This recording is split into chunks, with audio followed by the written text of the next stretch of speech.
Today, we're cracking open one of the biggest, most profound cold cases in all of science.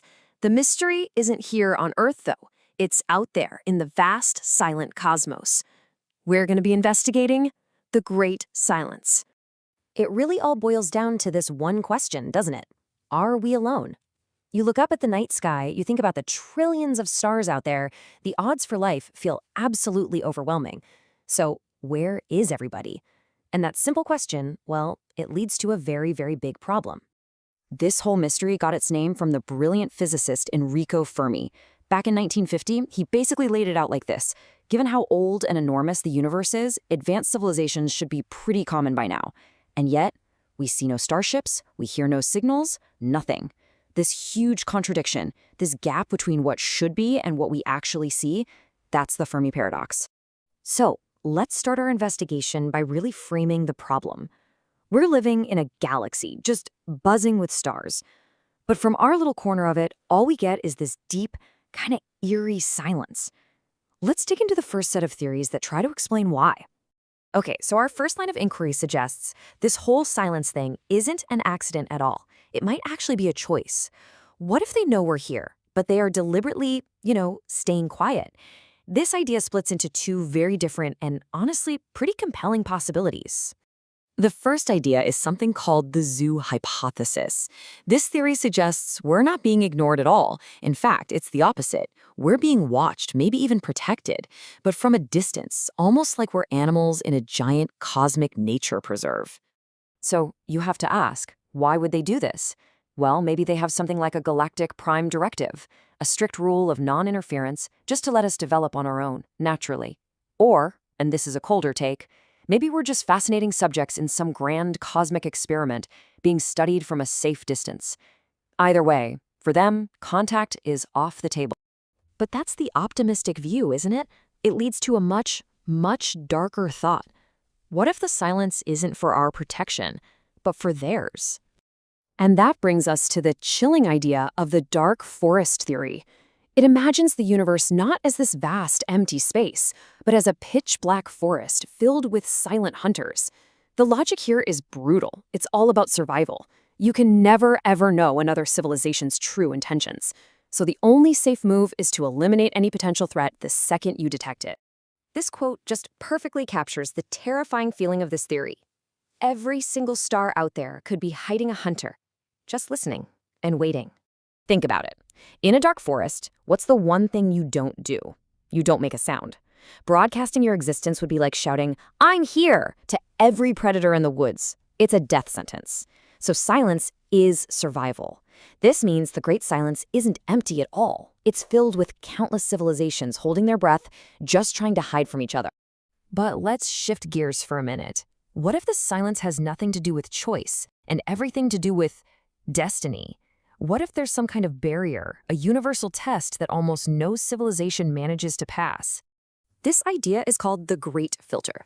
It basically says that on the long, long road from being a single-celled microbe to becoming a star-faring empire, there's at least one step that's so ridiculously hard, it acts like a giant wall, filtering out nearly all life in the universe. So what could these filters be? Well, maybe the hardest step is actually behind us. The initial spark of life itself could be so incredibly rare that we're one of the lucky few. But the really scary possibility, it's that the Great Filter is still ahead of us. It could be the very challenges we're facing right now. Nuclear war, runaway climate change, or an uncontrolled AI. The kinds of tests that maybe, just maybe, no civilization ever really survives. All right, let's take a step back from all the doom and gloom for a second. Maybe the answer isn't so dramatic. It's not about hiding or some cosmic destiny. Maybe the silence is just a product of the sheer, impersonal, mind-boggling scale of the universe itself. This brings us to a concept called technical divergence. What if we're searching for something that's way too much like us? I mean, an advanced species might have ditched their physical bodies for a digital existence eons ago. They could be communicating in ways we can't even perceive. So the silence, in that case, isn't really silence. It's just a language we're not built to hear. Think about it this way. Right now, we're scanning the skies for radio signals, but to some hyper-advanced civilization, that might be as primitive as us looking for smoke signals. What if they're using gravity waves or quantum entanglement, technologies we're just barely beginning to understand? It's not that they're being silent, it's that we don't even have the right kind of radio to tune in. And finally, there's maybe the simplest and honestly the most humbling explanation of all, the space-time wall. The universe is 13.8 billion years old. Our entire technological civilization is just a tiny blip in that timeline. A great galactic empire could have risen and fallen a billion years ago on the complete other side of the galaxy. We are, quite simply, ships passing in the cosmic night, separated by these insane gulfs of time and space. So let's quickly review the clues we've gathered in our little investigation. The silence could be benevolent, a protective quarantine, which is the zoo hypothesis. It could be paranoid, a survival tactic in a dark forest. It might be tragic, the result of a great filter that almost nobody passes. Or maybe it's just physics, a consequence of technical divergence or the vast space-time wall. Each one of these theories paints a completely different picture of our place in the universe. Now, after decades of searching with pretty much the same tools, our investigation is about to get a major upgrade. A brand new detective is joining the case, and it might just be the thing we need to finally find a lead. You know, our search has come a long way, from the earliest radio telescopes to the sophisticated SETI programs we have today. But the next big leap, which we expect to really ramp up around 2030, is going to be powered by artificial narrow intelligence, or ANI. That's AI that's designed for one specific task, and in this case, that task is listening to the cosmos in a way no human ever could.